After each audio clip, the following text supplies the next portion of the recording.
Translocation of solute. Yes, my dear student, now we are revise the translocation of solute. चलिए देखते हैं translocation of solute क्या है. The movement of organic food material और solute in soluble form from one place to another place in higher plant is called translocation of solute. मतलब location को जब change कर दे तो उसको बोलते हैं ट्रांसलोकेशन. लीफ में जो फूड बन रहा है वो एक जगह से दूसरी जगह में ट्रांसपोर्ट होता है, इसको हम बोलते हैं translocation of solute. Higher plants का मतलब ये है, हायर प्लांट्स मीन्स जिस प्लांट में वेल डिफरेंशिएट रूट और शूट हो, तो बोलेंगे हायर प्लांट्स, क्योंकि वहां पे वेस्कुलर टिश्यू होगा तभी ट्रांसलोकेशन ऑफ solutes होगा, है ना. इसके थ्रू फूड मटेरियल जो है ट्रांसपोर्ट होता है प्लांट के डिफरेंट पार्ट्स में. पाथ ऑफ ट्रांसलोकेशन, किस रास्ते के थ्रू फूड का ट्रांसलोकेशन होगा, यानी किस जगह पे जाएगा. It has now been well established that phloem is the path of translocation of solutes. Experiment से ये प्रूफ हो गया है कि फ्लोएम के थ्रू ही फूड ट्रांसपोर्ट होता है, ट्रांसलोकेट होता है, और ये लॉन्ग डिस्टेंस ट्रांसलोकेशन है. और ये एक्सपेरिमेंट को हम बोलते हैं रिंगिंग एक्सपेरिमेंट या फिर गर्डलिंग एक्सपेरिमेंट, है ना. इससे प्रूफ कर सकते हैं, डिमॉन्स्ट्रेट कर सकते हैं कि solute जो है फ्लोएम के थ्रू ही ट्रांसपोर्ट होता है. यहाँ पे solute का मतलब जो है वो फूड मटेरियल है. क्या है? फूड मटेरियल है. चलिए अब रिंगिंग एक्सपेरिमेंट या गडलिंग एक्सपेरिमेंट क्या है. रिंगिंग एक्सपेरिमेंट में हम क्या करते हैं, रिंग की तरह फ्लोएम को रिमूव कर देते हैं. फ्लोएम वो पार्ट है जो वेस्कुलर कैम्बियम के बाहर पाया गया है, यानी बार्क. वेस्कुलर कैम्बियम के बाहर बार्क हो गया, कॉर्टेक्स हो गया, ये सब फ्लोएम के साथ रिमूव कर देंगे. केवल स्टेम में जाइलम रहेगा. क्या रहेगा? केवल जाइलम. यानी कि कैम्बियम के बाहर जितना भी टिश्यू है सबको रिमूव कर दिया जाएगा, है ना. केवल जाइलम रहेगा. जाइलम गर्डल एरिया में रहेगा. एक रिंग के फॉर्म में उसको निकाल देंगे, है ना. जो जाइलम केवल प्लांट को नीचे से ऊपर की उसमें कनेक्ट करेगा, यानी दो, जब मैं रिंग को रिमूव कर दूंगा तो वहां पे गैप बन जाएगा, जाइलम के थ्रू प्लांट कनेक्ट होगा, बाकी कोई टिश्यू नहीं होगा. इस सेटअप से क्या होगा, वाटर, इस पूरे सेटअप को हम बीकर में रख देंगे, पानी से भरे बीकर में रख देंगे, और कुछ समय बाद देखेंगे कि वहां पे स्वेलिंग आ गई है जहां पर मैंने रिंगिंग बनाई है, यानी जहां पे मैंने रिंग को रिमूव करा है. ठीक है. अब इसमें क्या होगा, इस एक्सपेरिमेंट में क्या होगा, कुछ समय बाद पहले रूट डाई करेगा. पहले क्या करेगा? रूट डाई करेगा. रूट इसलिए डाई करेगा क्योंकि जब मैंने रिंग को रिमूव कर दिया है, फ्लोएम को रिमूव कर दिया है, तो सप्लाई ऑफ फूड रूट में रुक गई है, क्योंकि रिमूवल ऑफ फ्लोएम हो गया है और रूट अपना खाना नहीं बना सकता. इसलिए रूट डाई फर्स्ट करेगा. ध्यान रखिएगा, इंपॉर्टेंट है. रूट पहले डाई करेगा, उसके बाद धीरे धीरे स्टेम भी डाई कर जाएगा, क्योंकि जब रूट डाई कर जाएगा तो असेंट ऑफ सैप नहीं होगा. इसको अब डायग्राम के थ्रू भी समझते हैं.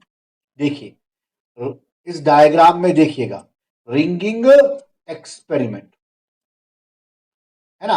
अब ये जो डायग्राम आपको दिख रहा है इसमें ये जाइलम हो गया, ये पिथ हो गया, है ना. जाइलम में सैपवुड है, ये वेस्कुलर कैम्बियम, ये वेस्कुलर कैम्बियम है. इसके बाद फ्लोएम और ये आउटर बार को मैंने रिमूव कर दिया, है ना. तो फ्लोएम और आउटर बार को जब मैंने रिमूव कर दिया तो इसी फ्लोएम सैप के थ्रू जो मूवमेंट होता था वो रुक गया, है ना. तो जब रुक जाएगा तो ये नीचे देखिए डायग्राम में, ये फ्लोएम के थ्रू ये शुगर, अमीनो एसिड सब ट्रांसपोर्ट होते थे, ये सब रुक जाएगा. इस डायग्राम में किसको बोला है? Girdle. Removal of the bark यानी लिविंग फ्लोएम को मैंने हटा दिया है, तो उससे क्या होगा, अब ये नीचे फूड जाना बंद हो जाएगा, है ना। यहाँ पे सारा एक्यूमुलेशन हो जाएगा फूड का, ये एक्यूमुलेशन हो रहा है फूड का, यहाँ पे स्वेलिंग होगी, ठीक है ना। अब जाइलम केवल पानी को ऊपर लेके जाएगा, है ना, ऊपर से नीचे फूड आना बंद हो जाएगा। इसी को मैंने नेक्स्ट डायग्राम में एक्सपेरिमेंट के थ्रू मैं आपको दिखाने की कोशिश करता हूं। रिंगिंग एक्सपेरिमेंट का डायग्राम देख रहे हैं, ये मैंने रिंग या बार को रिमूव कर दिया है, ठीक है, केवल जाइलम बचा हुआ है। अब ये पानी में रखा हुआ है, यहां से ऊपर पानी जाएगा जाइलम के थ्रू, लीफ में जाएगा पानी, है ना। अब लीफ में जो फूड बन रहा है, लीफ में जो फूड बन रहा है वो नीचे आएगा, लेकिन यहां से नीचे नहीं जा पाएगा क्योंकि यहाँ फ्लोएम है ही नहीं, नो फ्लोएम, यहाँ पे फ्लोएम नहीं, इसलिए पार्ट ये फूल जाएगा, ठीक है। अब कुछ समय बाद ये रूट डाई करना स्टार्ट कर जाएगी क्योंकि उसको फूड नहीं मिलेगा, लेकिन ऊपर पानी जाएगा तो ऊपर वाला पार्ट लिविंग रहेगा क्योंकि रूट अपना काम कर रही है। जब लंबे समय तक फूड नहीं मिलेगा, रूट डाई कर जाएगी तो ऊपर पानी जाना बंद हो जाएगा क्योंकि डाई रूट वाटर एब्जॉर्ब नहीं कर सकती, तो पहले रूट डाई होगी फिर शूट डाई होगा। नेक्स्ट पेज पे आते हैं, देखिए नेक्स्ट पेज पर, अब यहां पे ये क्वेश्चन आता है, why plant transport sugar as a sucrose and not a starch और ग्लूकोज और फ्रुक्टोज। प्लांट सुक्रोज के फॉर्म में शुगर को क्यों ट्रांसपोर्ट करते हैं, स्टार्च और ग्लूकोज और फ्रक्टोज के फॉर्म में ट्रांसपोर्ट क्यों नहीं करते हैं। इसका आंसर देखते हैं, ये सवाल बहुत इंपॉर्टेंट है, कई बार पूछा जा चुका है। देखिए इसका आंसर क्या है, answer is glucose and fructose are simple monosaccharide sugar, दोनों मोनोसेक्राइड शुगर है, आसानी से डिसॉल्व हो जाएंगे और जहां पे डिसॉल्व होंगे वहां के ऑस्मोटिक प्रेशर को चेंज कर देंगे, है ना, इसलिए ये ट्रांसपोर्ट में हम यूज नहीं कर सकते। सुक्रोज इज ए डाइसेक्राइड जो ग्लूकोज और फ्रक्टोज से मिलके बना हुआ है, क्लियर हो गया। हाँ, starch is a polysaccharide of glucose, ये ग्लूकोज का पॉलीसेक्राइड है ना। Sucrose and starch are more efficient in energy storage, क्योंकि ये डाइसेक्राइड और पॉलीसेक्राइड है इसलिए एनर्जी के लिए बेस्ट सोर्स हो गया क्योंकि कम जगह में ज्यादा स्टोर रहेंगे।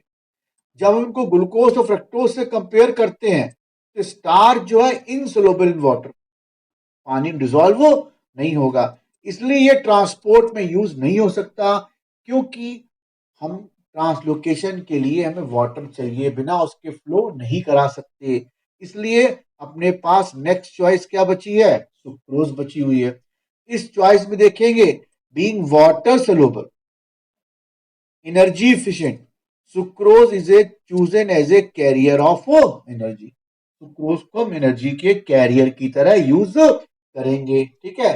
From leaf to different parts of the plant, food कहाँ बनता है, लीफ में बनेगा, फिर वहां से डिफरेंट पार्ट में जाएगा। और सुक्रोज की क्या बात है, लो विस्कोसिटी है ना, तो आसानी से फ्लो करता रहेगा, बहुत ज्यादा कंसंट्रेट भी नहीं रहेगा और रिड्यूसिंग रहेगा, नो रिड्यूसिंग एंड होंगे, ठीक है। हाँ, जिसके कारण ये इनर्ट होगा, आसानी से किसी से रिएक्ट नहीं करेगा, इसीलिए हम सुक्रोज को यूज करते हैं। ग्लूकोज और फ्रक्टोज रिएक्ट कर जाएंगे, ऑस्मोटिक प्रेशर को चेंज कर देंगे। अब होता क्या है, during the photosynthesis, during the photosynthesis क्या होता है, स्टार्च सिंथेसाइज होता है और स्टोर होता है क्लोरोप्लास्ट के स्ट्रोमा में, क्लोरोप्लास्ट के स्ट्रोमा में स्टोर होगा, है ना। और सुक्रोज सिंथेसाइज होता है इन लीफ, सुक्रोज का सिंथेसाइज होता है इन लीफ, तो वहां सुक्रोज आगे जाएगा। साइटोसॉल कहां सिंथेसाइज होगा, सुक्रोज सिंथेसाइज होगा लीफ के साइटोसॉल में और डिफ्यूज पैटर्न के थ्रू, और डिफ्यूज पैटर्न के थ्रू क्या होगा, वो आगे चला जाएगा। आगे देखते हैं, ध्यान रखना, फोटोसिंथेसिस में ग्लूकोज से स्टार्च के फॉर्म में स्ट्रोमा में सिंथेसाइज होगा, सुक्रोज साइटोसॉल में सिंथेसाइज होगा और डिफ्यूज होके प्लांट के दूसरे पार्ट में जाएगा। कैसे जाएगा ये भी हम आगे देखेंगे। अब डायरेक्शन क्या होगा ट्रांसलोकेशन का, डायरेक्शन ट्रांसलोकेशन का क्या होगा, phloem translocate the product of photosynthesis from leaf to area where growth and storage in following direction. Downward direction में आएगा, लीफ से स्टेम में जाएगा और रूट में जाएगा। अपवर्ड डायरेक्शन में जाएगा, बर्ड और फ्लावर फ्रूट, मतलब बाई डायरेक्शन मूवमेंट होगा। लीफ से नीचे भी आएगा और अनफेल सीजन में ऊपर भी जाएगा, न्यू बर्ड्स और फ्लावर में भी जाएगा, यानी दोनों साइड उसका डायरेक्शन होगा। रेड जर्मिनेशन ऑफ सीड में ऊपर की तरफ ट्रांसलोकेशन होगा, रेडियल डायरेक्शन में भी जाएगा, वेस्कुलर टिश्यू से प्लांट्स के अदर पार्ट्स में भी जाएगा। मैंने आप बताया था पेन की रिफिल को मान लो आप वेस्कुलर टिश्यू, रिफिल के बाहर के पार्ट को आप क्या मान लोगे, ट्रांसलो कॉर्टेक्स वगैरह, जहां पे फूड ट्रांसलोकेट होगा। चलिए नेक्स्ट पेज पर आते हैं। नेक्स्ट पेज पे जब हम पहुंचेंगे तो हम देखेंगे सोर्स और सिंक क्या है। जहां पर फूड बनेगा उसको हम बोलेंगे सोर्स, और जहां पे जाएगा उसको हम बोलेंगे सिंक, है ना। Source is a defined as a any organ in the plant which are capable of exporting the food. अब यहां ध्यान रखना, any organ of the plant, जो फूड को एक्सपोर्ट कर सकता है। ये नहीं बोलेंगे any organ which synthesize the food. Leaf में फूड सिंथेसाइज होता है, लेकिन ट्यूबर हो गया, रूट हो गया और प्लांट के दूसरे कॉर्टेक्स हो गया जहां पे फूड स्टोर होता है। हाँ, जहां से फूड एक्सपोर्ट होगा उसको हम सोर्स बोलेंगे। मैंने आपको अभी बताया कि जब लीफ से नीचे आएगा तो लीफ सोर्स हो गई, रूट सिंक हो गया। अनफेवरेबल कंडीशन में रूट से फूड ऊपर जा रहा है या लीफ से ऊपर जा रहा है तो वहां पे चेंज हो जाएगा। अनफेवरेबल कंडीशन जब लीफ फॉल हो जाएगा तो उस समय प्लांट के स्टेम से फूड जाएगा, तो स्टेम का कॉर्टेक्स क्या हो जाएगा, सोर्स हो जाएगा, है ना। तो material of the area metabolism और the area of the storage, storage area से जब भी फूड निकलेगा तो वो सोर्स कहलाएगा। मैच्योर लीफ और जर्मिनेटिंग सीड, अब जर्मिनेटिंग सीड में जो कॉटिलिडन्स है वो सोर्स हो गए, और ऊपर जो न्यू लीफ बन रही है वो सिंक हो गया, है ना। Sink is a defined as a any organ of the plant which receive food from the source. जब भी फूड सोर्स से हम रिसीव करेंगे तो उसको सिंक बोलेंगे। मतलब कहीं से इंपोर्ट होके फूड आ रहा है तो वो सिंक हो गया, और जहां से निकल रहा है वो सोर्स हो गया। यानी जो एक्सपोर्ट करेगा वो सोर्स, जो इंपोर्ट करेगा वो सिंक। जैसे रूट में फूड स्टोर होगा, ट्यूबर में फूड स्टोर होगा।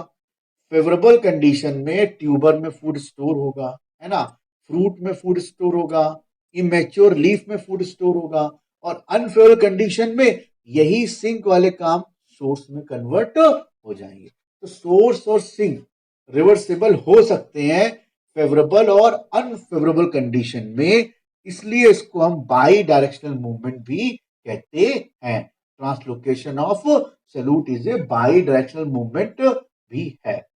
नेक्स्ट पेज पर आते हैं। नेक्स्ट पेज में जो डायग्राम आपको दिख रहा है इसको समझते हैं। सबसे पहले step 1, water absorption from nearby cell increasing the hydrostatic pressure in the mesophyll cell. ये लीफ हो गई, है ना। लीफ में एक क्लोरोप्लास्ट हो गया, क्लोरोप्लास्ट में स्टार्च बन रहा था, सुक्रोज मैंने बताया था सेल के साइटोसॉल बनेगा। ये पूरी एक सेल हो गई और ये सेल का क्या हो गया, साइटोसॉल हो गया, है ना। इसको मैंने सोर्स बोला है ना।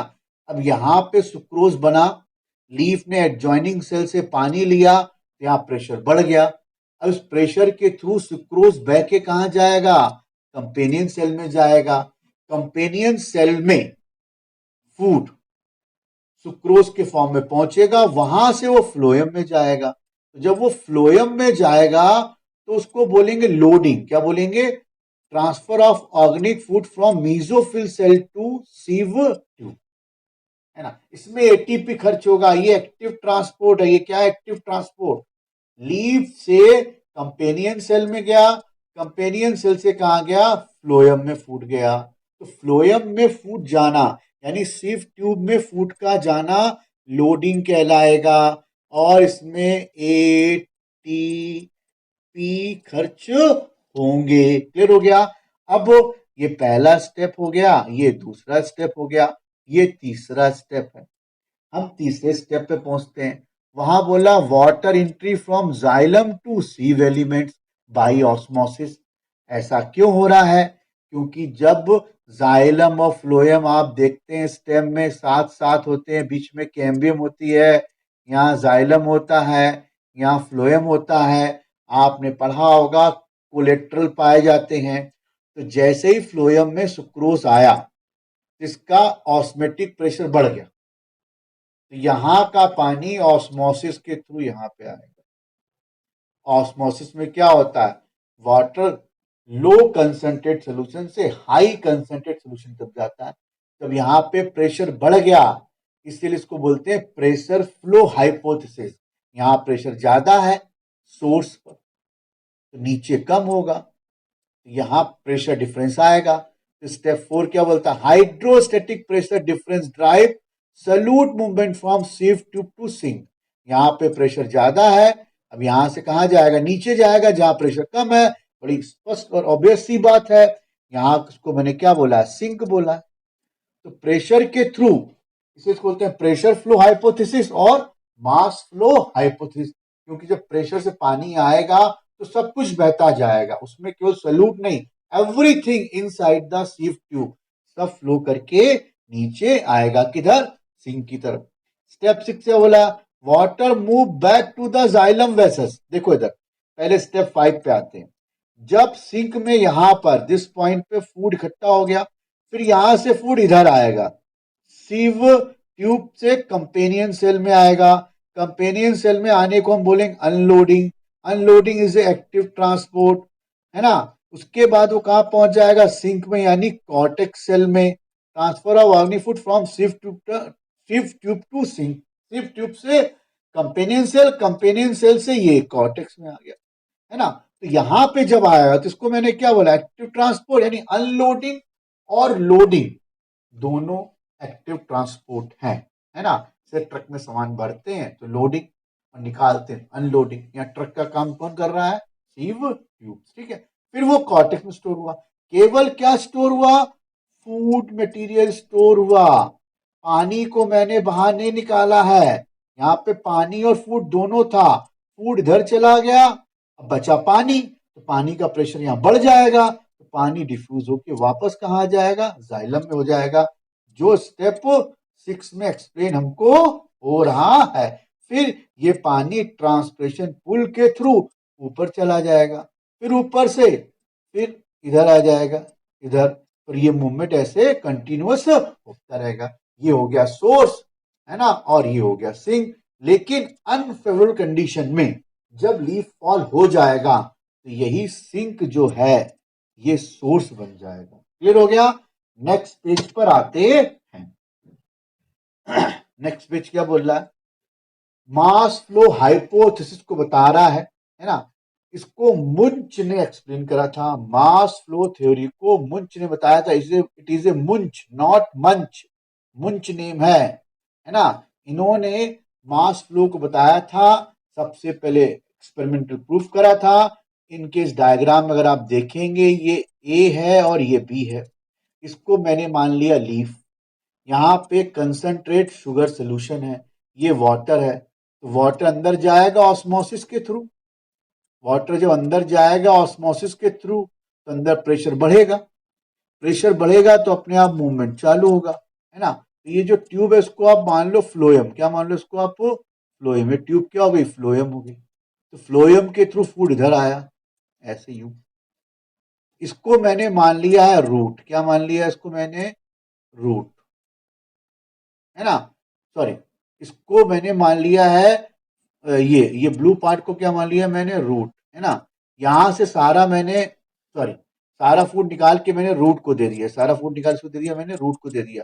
तो बीच चैम्बर में जितना सल्यूट था सब रूट के पास चला गया। अब बचेगा क्या? पानी। पानी इधर आ जाएगा, इधर से इधर जाएगा। इसको जहां पानी भरा हुआ है इसको आप मान लो जाइलम। क्या मान लो इसको आप? जाइलम। फिर से देख लो, जो ये ब्लू पार्ट वाला पोर्शन है इसको मैंने माना जाइलम, ठीक है। ये जाइलम हो गया। जाइलम से पानी अंदर गया, अंदर गया तो प्रेशर बढ़ा, इससे मूवमेंट हुआ। इसको मैंने क्या मान लिया? फ्लोएम। क्या मान लिया इसको मैंने? फ्लोएम, ठीक है, दिस इज द फ्लोएम। अब यहाँ पे जो पानी और सुक्रोज है उसको मैंने सुक्रोज बी चैम्बर से मैंने सुक्रोज बाहर निकाल दिया, तो बचा क्या अंदर, वाटर। वाटर फ्लो करके इधर आ जाएगा क्योंकि अंदर प्रेशर ज्यादा होगा। इसको बोला मास फ्लो हाइपोथेसिस। इसमें एक ही ड्रॉबैक है, वो ये है कि ये कंसेप्ट मास फ्लो हाइपोथेसिस जो है ये बताती है कि वन डायरेक्शन में मूवमेंट हो रहा है, बाई डायरेक्शन मूवमेंट तो नहीं बताती है, जबकि मूवमेंट बाई डायरेक्शन में होता है। मैंने आपको बोला कि अनफेवरेबल सीजन में सोर्स और सिंक रिवर्स हो जाएंगे। ये हो गया आपका ट्रांसलोकेशन ऑफ सॉल्यूट्स, क्लियर हो गया। प्लांट ग्लूकोज के फॉर्म में फूड बनाएंगे, सुक्रोज के फॉर्म में ट्रांसपोर्ट करेंगे और स्टार्च के फॉर्म में उसको स्टोर करेंगे। सुक्रोज के फॉर्म में ट्रांसपोर्ट करेंगे, स्टार्च के फॉर्म में स्टोर करेंगे, ठीक है। स्टार्च इनर्ट है, आसानी से स्टोर हो सकता है, लेकिन वो बड़ा मॉलिक्यूल है तो ट्रांसपोर्ट में यूज नहीं हो सकता। सुक्रोज बीच का है, ना मोनोसेक्राइड में ना पॉलीसेक्राइड में, तो आसानी से ट्रांसपोर्ट भी हो जाएगा, कहीं का ओपी और डीपीडी भी चेंज नहीं करेगा, इसलिए सुक्रोज को एज ए ट्रांसपोर्टर यूज करेंगे। ग्लूकोज फ्रक्टोज बहुत ज्यादा रिएक्टिव है, ठीक है। आपको वीडियो कैसा लगा फीडबैक देके बताएं, और नेक्स्ट वीडियो आपको किस चाहिए टॉपिक का चाहिए उसको भी मुझको बताएं। Okay bye, thank you.